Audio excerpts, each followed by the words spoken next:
நாம இந்த வீடியோல basic concept science concept video number 3 பார்க்க போகிறோம். 21லேருந்து. ஸோ ஆல்ரெடி 2 வீடியோ பழசில் இருக்கு, பார்த்துக்கோங்க. ஸோ 21 பார்த்தீங்கன்னா பேலஸ்டிக்ஸ் அப்படின்னு கொடுத்துருக்கேன். So it is a scientific study of things that are shot or fired through the air, such as bullets and missiles. So இதெல்லாம் அதாவது ஏரில் ஃபயர் ஆகக்கூடியது இல்லை ஷூட் பண்ணக்கூடியது, அதை பற்றி படிக்கக்கூடியது தான் பேலஸ்டிக்ஸ் அப்படிங்கிறாங்க. That is the science of motion of projector in flight. ஃப்ளைட்னா இந்த இடத்துல பறக்கிறது அப்படின்னு சொல்லிட்டு. ஸோ பறக்கும் போது அந்த ப்ரொஜெக்டர் இருக்குல்ல, அதோடைய மோஷனை பற்றி தெரிஞ்சுக்கக்கூடிய சயின்ஸ் தான் பேலஸ்டிக்ஸ். அப்புறம் பேண்ட்வித், இந்த வார்த்தையை நிறைய தடவை கேள்விப்பட்டிருப்போம். பேண்ட்வித் அப்படிங்கிறது it is a range of frequency within the given band, particularly use for transmitting a signal அப்படின்னு சொல்கிறாங்க. சரிங்களா? ஸோ இப்போ ஒரு ரேஞ்ச் ஆஃப் ஃப்ரீக்வன்சி அப்படிங்கிற கீவேர்டை நீங்கள் ஞாபகம் வச்சுக்கோங்க. ம் அதில் தான் சிக்னல் பேண்ட்வித்னு சொல்லியிருக்காங்க. Which build of a given signal is called signal bandwidth அப்படின்னு சொல்லிட்டு. The difference between the highest frequency signal காம்பவுண்டுக்கும் லோயஸ்ட் ஃப்ரீக்வன்சி சிக்னல் காம்பவுண்டுக்கும் உண்டான அந்த டிஃப்ரென்ஸ் தான் பேண்ட்வித். ஸோ இது எல்லாமே சேர்ந்ததான். ஏன்னா அந்த ரேஞ்ச் ஆஃப் ஃப்ரீக்வன்சினா இங்கேருந்து லோ டு ஹை அப்படின்னு சொல்கிறோம்னா அதே தான், ஹை டு லோ அப்படிங்கிற இருக்கக்கூடிய அந்த டிஃப்ரென்ஸ் ரேஞ்ச் தான் பேண்ட்வித் அப்படின்னு சொல்லிட்டு. ஸோ இதோடைய ஃப்ரீக்வன்சியோட யூனிட் தான் பேண்ட்வித்துக்கும். ஸோ ஹெட்ஸ் அப்படின்னு போட்டிருக்கேன். அடுத்து பார்த்தீங்கன்னா 23 பார், இந்த வார்த்தையும் நம்ம கேள்விப்பட்டிருப்போம். It is a metric unit of pressure. ப்ரெஷருக்கு நிறைய யூனிட் இருக்கு, இல்லை மெட்ரிக் யூனிட்டோடைய பார்க்குறோம் பார் அப்படின்னு பார்க்குறோம். 1 பார் பார்த்தீங்கன்னா, அதாவது 10 டைனில் கேட்குறாங்க அப்படின்னா 10⁶ டைன் பெர் சென்டிமீட்டர் ஸ்கொயர் அப்படின்னு.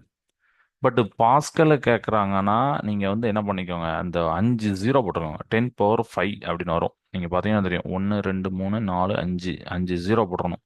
சரிங்களா? 10⁵ பாஸ்கல் அப்படி.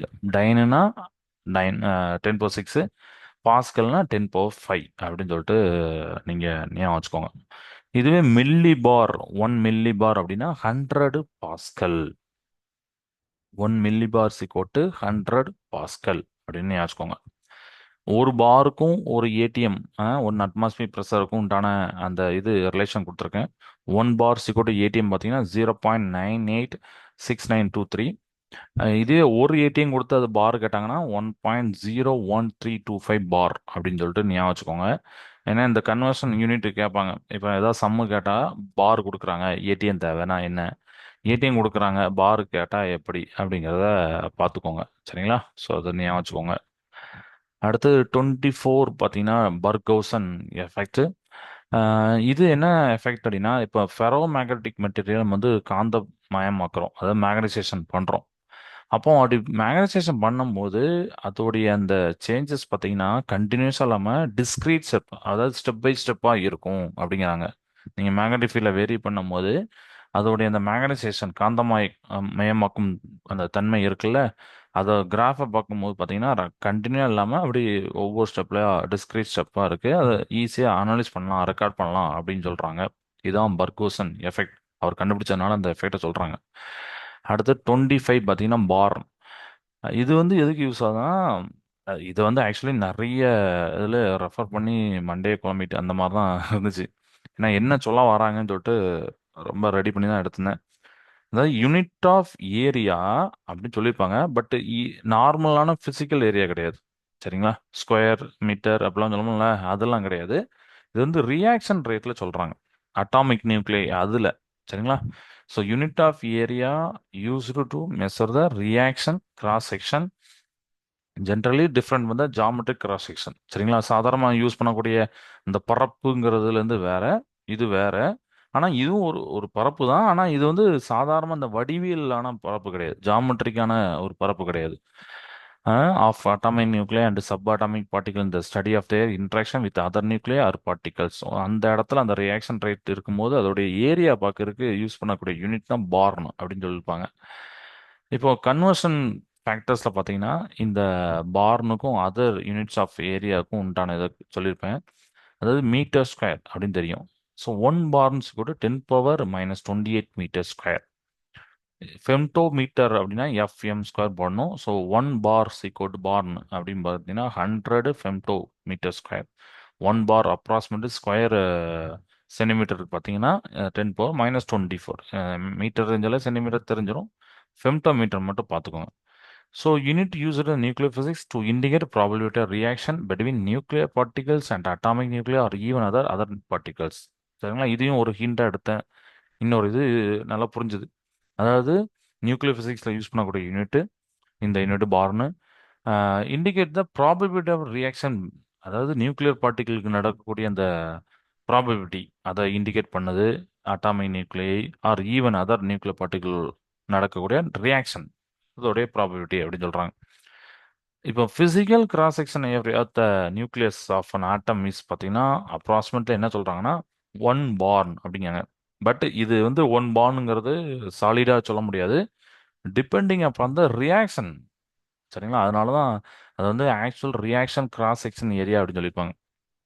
ஏன்னா மெனி டிகேடில் அது அப்படி நடக்கும், ரியாக்ஷன் நடந்துகிட்டே இருக்கும்.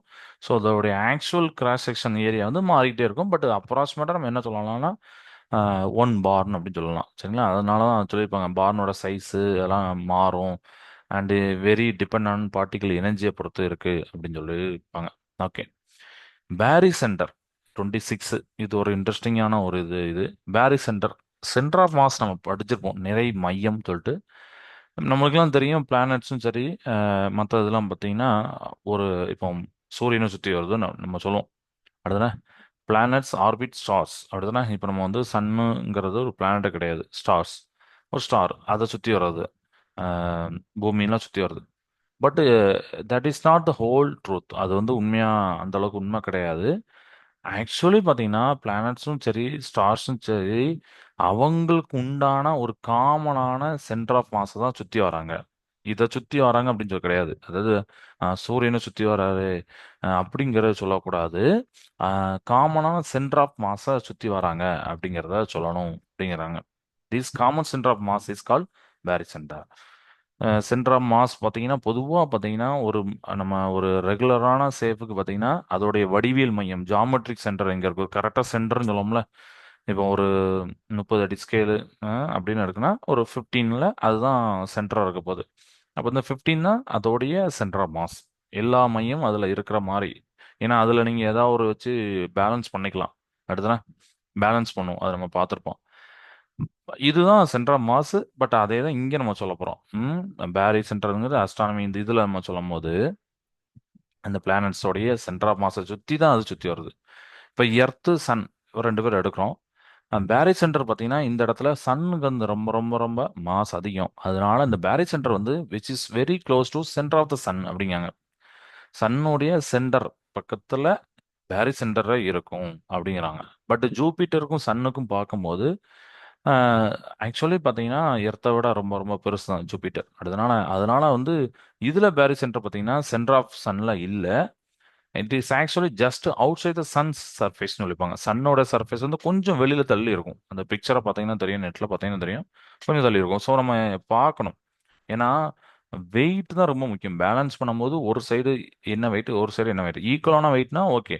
பட் ஒருத்தர் அதிகமாக இருக்கார், ஒருத்தர் கம்மியாக இருக்காருன்னா அப்போ அந்த சென்டர் ஆஃப் மாஸ் வந்து கொஞ்சம் தள்ளி போகும். அப்படிதானே நம்ம படிச்சிருப்போம். ஸோ இங்கே சன்னு ஜூபிட்டரை பார்க்கும்போது அந்த சென்டர் ஆஃப் மாஸ் எங்கே இருக்குது அப்படிங்கிறத ஒரு இன்னொரு இதுலேருந்து எடுத்தேன். இது நல்லா இருந்துச்சு. ஸோ அதை ஆட் பண்ணிட்டேன். Okay right. அடுத்தது 27 பார்த்தீங்கன்னா பேரி அப்படின்னு போட்டிருப்பாங்க. It is a CGS unit of pressure. இப்போ நீங்கள் அங்கே மேலே பார்த்தீங்க மெட்ரிக் யூனிட் ஆஃப் ப்ரெஷர்னு பார்த்தீங்க, அதே மாதிரி இங்கே பேரி வந்து ஜிஜிஎஸ் யூனிட். ஒரு இதுக்கு வந்து பிஏ அப்படின்னு போடுவாங்க.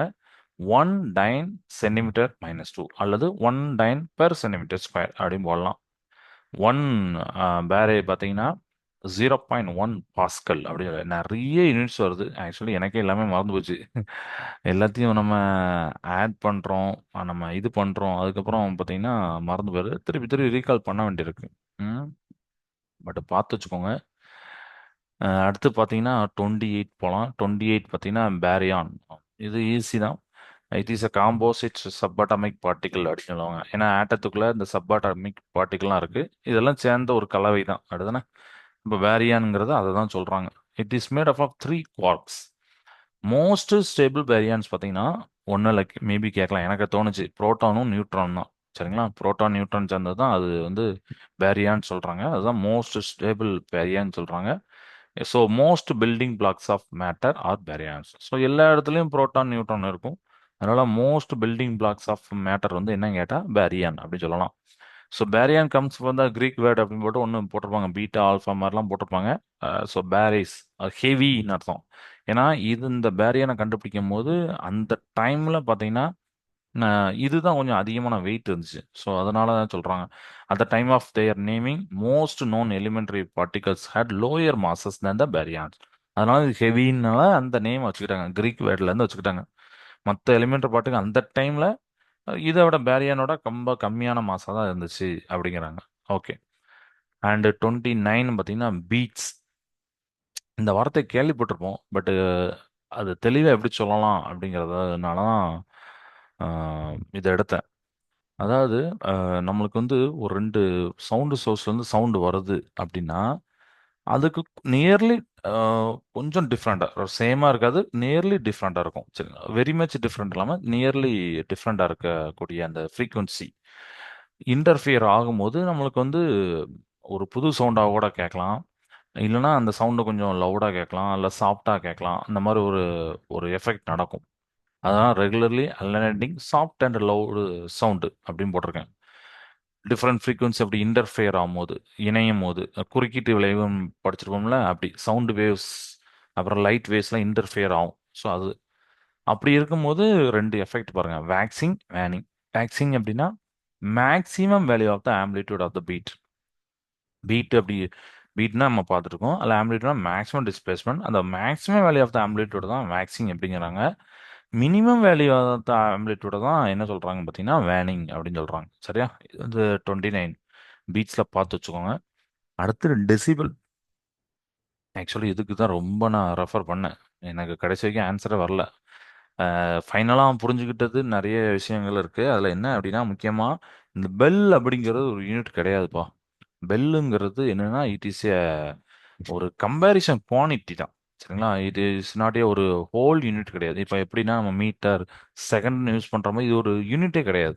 இது வந்து ஜஸ்ட் மெஷர் பண்ணுறது. பட் டெசிமல் இந்த யூனிட்டை யூஸ் பண்ணுறாங்க. பட் அது வந்து எப்படி சொல்கிறதோ அந்த நான் சொன்ன ஃபிசிக்கல் குவான்டிட்டியை மெஷர் பண்ணுற மாதிரி கிடையாது. இப்போ செகண்ட்னா காலத்தை அளக்கிறது, மீட்டர்னா லென்த் அளக்கிறது அப்படிங்கிற மாதிரி டெசிபிளுங்கிறது அளக்கிறது கிடையாது. It is a comparison. So it is used measure the relative intensity of the sound அப்படின்னு சொல்லிப்பாங்க. ஸோ டெசிபல் பெல் அதாவது ரெண்டெண்ணா கொடுத்துருக்கேன். டெசிபலுக்கு தான் பீட்டான்னு போட்டிருப்பாங்க. பீட்டா பார்த்தீங்கன்னா 10 log × 10 I/I0. இதுவே பெல்லு கேட்டாங்கன்னா நமக்கு வந்து அந்த 10 எடுத்துடணும், log 10 அப்புறம் I/I0. ஏன்னா ஒரு பெல் பார்த்தீங்கன்னா 10 டெசிபல் அப்படிங்கிறது நீங்கள் ஞாபகம் வச்சுக்கணும். ஒரு பெல், ஏன்னா அலெக்சாண்டர் கிரஹாம் பெல் அவருடைய அந்த நேம்லேருந்து தான் வந்துச்சு. 10 டெசிபல் அப்படின்னு சேர்ந்தது தான் ஒரு பெல். ஓகேவா, இதோட ஃபார்முலா பார்த்து வச்சுக்கோங்க. இதில் ஐனா என்ன அப்படின்னா ஐநாட்டுங்கிறது ரெஃபரன்ஸ் இன்டென்சிட்டி. ஸோ நம்மளோட ரெஃபரன்ஸ் இன்டென்சிட்டி என்னன்னு பார்த்தீங்கன்னா நம்ம கேட்கக்கூடியது, மனிதர்களால் கேட்கக்கூடியதான் ரெஃபரன்ஸ் இன்டென்சிட்டி வச்சுருப்பாங்க. இன்னொரு ஐங்கிறது இன்னொரு இன்டென்சிட்டி வச்சு கம்பேர் பண்ணுறோம். ஸோ கம்பேர் பண்ண முடியும். இந்த மாதிரி லாகரதம் ஸ்கேலெலாம் போட்டிங்கன்னா வரக்கூடியதான் டெசிபல். ஸோ அதுதான் கம்பேரிசன் தான் சொல்கிறாங்க. ஓகே, இப்போ இதில் ரொம்ப இம்பார்ட்டண்ட்டான ஒரு ரெண்டு லைனு கீழே எழுதி வச்சிருக்கேன். ஃபர்ஸ்ட் ஒன்று பார்த்தீங்கன்னா threshold of hearing lies at 10⁻12 watts per metre square. Threshold of hearing அப்படின்னா நம்ம காது கேட்குல, அந்த காது கேட்கக்கூடிய திறன்.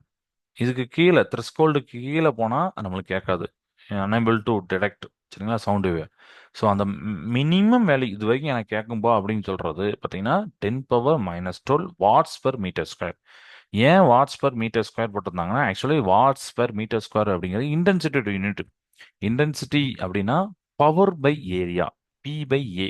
சரிங்களா, பவருக்குடைய யூனிட் தான் வாட் அப்படின்னு தெரியும். So watts area metre square. So intensity, இங்கே இருக்கேன் 10⁻12 அப்படின்னு சொல்லிட்டு இருக்கேன். அதே நேரத்தில் த்ரெஸ்கோல்ட் ஆஃப் பெயின் அது பார்த்தீங்கன்னா 1 வாட் பெர் மீட்டர் ஸ்கொயர். அது வந்து ரொம்ப ஹை வேல்யூ. அப்போ இது உங்களுக்கு தெரியும். பெயின்னா என்னன்னா நம்ம காது வலிக்கும்ல, மேக்ஸிமம் ஒரு சவுண்ட் வரைக்கும் நம்மளால கேட்க முடியும். அந்த ஒரு சவுண்டுக்கு அப்புறம் நம்மளால காது வலிக்கிற ஃபீல் பண்ணும். அதுதான் த்ரெஸ்ஹோல்ட் ஆஃப் பெயின். அது வந்து 1 வாட், ரொம்ப ரொம்ப ஹையான இது. ஆக்சுவலி நான் இதை வந்து டெசிபல் அந்த மேலே இருக்க ஃபார்முலாலாம் போட்டு பார்த்தேன். 120 டெசிபல் நம்மளால கேட்க முடியுது. ஆக்சுவலி 115 120 அதுக்குள்ள, அதுக்கு மேலே போகணும்னா காது வலிக்கும் அப்படின்னு சொல்றாங்க. சரியா? அதனால நம்ம பார்த்துக்கணும்.